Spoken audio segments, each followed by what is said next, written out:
Good morning student. Our today's topic is crop protection management. कहने का मतलब ये है बेटा कि आपको ये बात अच्छे से पता है कि हम लोगों की क्रॉप यील्ड अच्छी आ गई, पैदावार भी अच्छी हो गई, अच्छा बीज भी लगा दिए, सब कुछ अच्छा हो गया है। लेकिन फिर भी क्योंकि हमें ये पता है कि हम क्रॉप्स को इसलिए लगा रहे हैं कि हमें अच्छे से अच्छी यील्ड मिल सके, अच्छे से फ्रूट मिल सके, अच्छे से अच्छी फाइबर मिल सके, अच्छे से अनाज मिल सके। अब उस कंडीशन में अगर आपकी बड़ी हुई क्रॉप को, लगी हुई क्रॉप को कोई इंसेक्ट पेस्ट अटैक कर जाता है, उस केस में क्या होगा, या कोई वीड उसके साथ कम्पीट कर जाता है तो पैदावार के ऊपर कितना फर्क पड़ेगा, इसके बारे में आज हम बात करेंगे। तो इसी का हेडिंग जो है वो है क्रॉप प्रोटेक्शन मैनेजमेंट। तो क्रॉप प्रोटेक्शन मैनेजमेंट क्या बोलता है कि जो भी आपकी क्रॉप की ग्रोथ हुई है ड्यूरिंग दैट ग्रोथ पीरियड, उस क्रॉप को पहुंचने वाले जो नुकसान होते हैं वो कौन कौन से हो सकते हैं और उसकी यील्ड को अफेक्ट कौन कौन से चीजें कर सकती हैं। इनमें हमने मेजरली 3 बायोटिक रीजंस की हम बात करेंगे। 3 बायोटिक और लिविंग ऑर्गेनिजम्स हैं जिनकी हम यहाँ पे बात करेंगे बेटा। फर्स्ट होते हैं आपके वीड, सेकंड है आपके इंसेक्ट पेस्ट, और थर्ड होते हैं आपके पैथोजेंस। ठीक है, तो इस तरीके से 3 कैटेगरी में हमने इनको डिवाइड कर दिया है।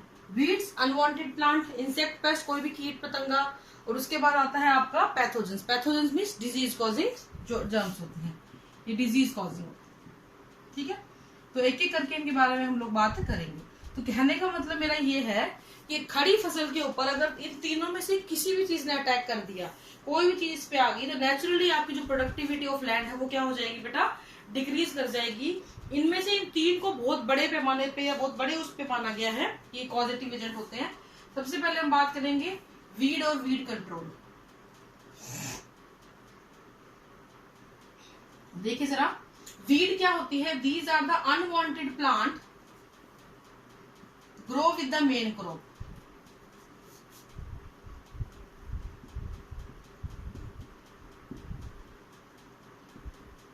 Unwanted plant grow with the main crop, ये वो पौधे हैं जो हमारी मेन क्रॉप के साथ बिना चाहे हमारी इच्छा के बगैर ही उग जाते हैं।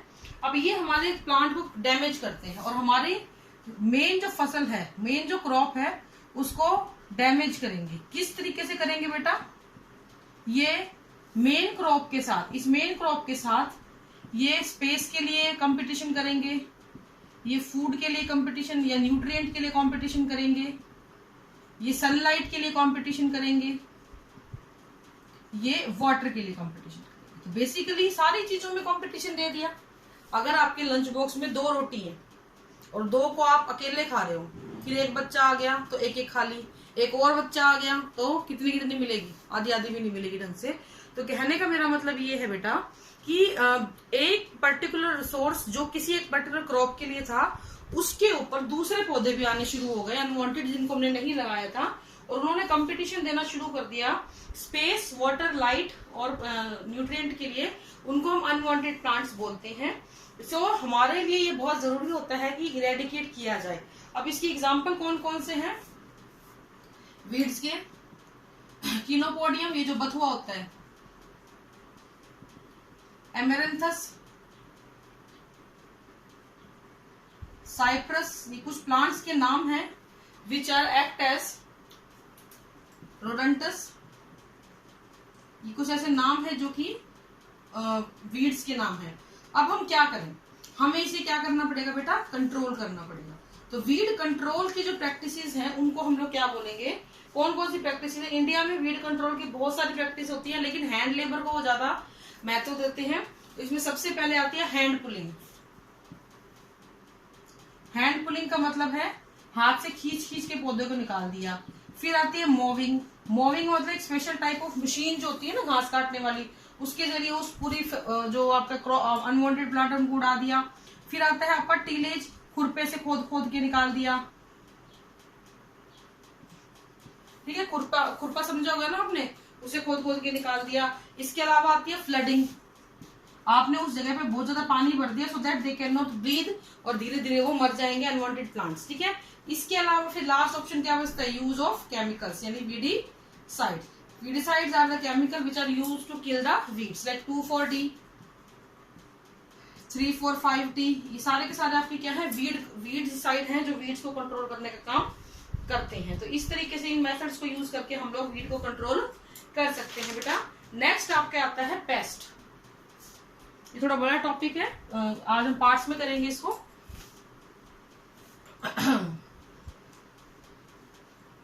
तो पेस्ट में आपके आते हैं सारे इंसेक्ट पेस्ट, जिसमें आपका आता है च्यूइंग टाइप का,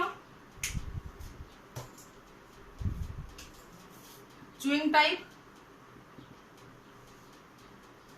cutting and biting,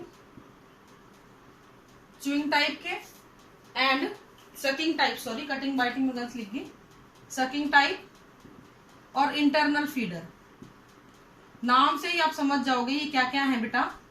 chewing type के जो होंगे ये कीड़े क्या करेंगे, ये पौधे की जड़, तना, पत्ती, जो भी प्लांट पार्ट उसको नजर आएगा उसको एक चबा जाएंगे, पत्तियों को काट देंगे। आपने देखा होगा कई बार पालक लेके आते हैं, उसके एजेस कटे कटे से होते हैं, तो ये क्या करेंगे, मेन पोर्शन उसको प्लांट के उसको काटना शुरू कर देते हैं, जिससे कि उनका माउथ पार्ट बहुत ही तीखे chewing type of mouth part होते हैं, वो काट देंगे इसको। इसमें एग्जाम्पल है ग्रास हॉपर, ये आपने सुना होगा ना, अभी टिड्डी दल आया हुआ है, लोकस्ट, लोकस्ट बोलते हैं ग्रास हॉपर, लोकस्ट और कैटरपिलर। तो ये तीन ऐसे हैं जो कि पौधे की पत्तियों को ही चबा जाते हैं और उसको बिल्कुल साफ करते हैं। टिड्डी दल न्यूज में आप बहुत अच्छे सुन रहे हो, क्यों डर रहे हैं, क्योंकि वो सारे पौधे को साफ कर देते हैं, इसलिए इसको बोलते हैं। सकिंग टाइप के जो होंगे इसमें आपके आते हैं एफिड्स एंड बग्स। ये क्या करते हैं, ये फूलों के रस को चूस लेते हैं, फ्रूट के रस को चूस लेंगे, अंदर जो भी रस है प्लांट के अंदर उसके सेल सैप को ही चूस लेते हैं। तो ये क्या करते हैं, ये नुकसान पहुंचाते हैं प्लांट, किसी भी उसको प्लांट को। इंटरनल फीडर क्या करेंगे, ये प्लांट के अंदर ही रहेंगे, यानी कि उसके अंदर रहेंगे और अंदर ही अंदर को खोखला करते रहेंगे। ऐसा कई बार होता है ना, आपने देखा होगा छेद होता है, सरफेस के ऊपर छेद मिलेगा, पूरा आपको फ्रूट सही दिख रहा है, ऊपर छेद है और छेद के अंदर जैसे आप उसको काटते हो, तोड़ते हो, देखते हो अंदर सारा खोखला है। वो किस वजह से होता है बेटा, वो होता है इंटरनल फीडर की वजह से। इसमें एग्जाम्पल आते हैं आपके वीविल्स एंड बोरर्स। सुंडी वगैरह नहीं बोल देते आप, सुंडी है वो काली काली सी होती है, क्या बोलते हैं उनको, ठीक है ना। तो इस तरीके के जो एग्जाम्पल है जो बिल्कुल अंदर से खोखला कर दे, इंटरनल फीडर, जो रस चूस ले लाइक एफिड और बग्स, और जो च्यूइंग टाइप पत्ते वगैरह को काट के खत्म कर दे। तो ये आपके 2 हो गए हैं, बाकी हम करेंगे कल बेटा, और उसका कंट्रोल कैसे होगा वो भी बात करेंगे। Thank you, have a nice day.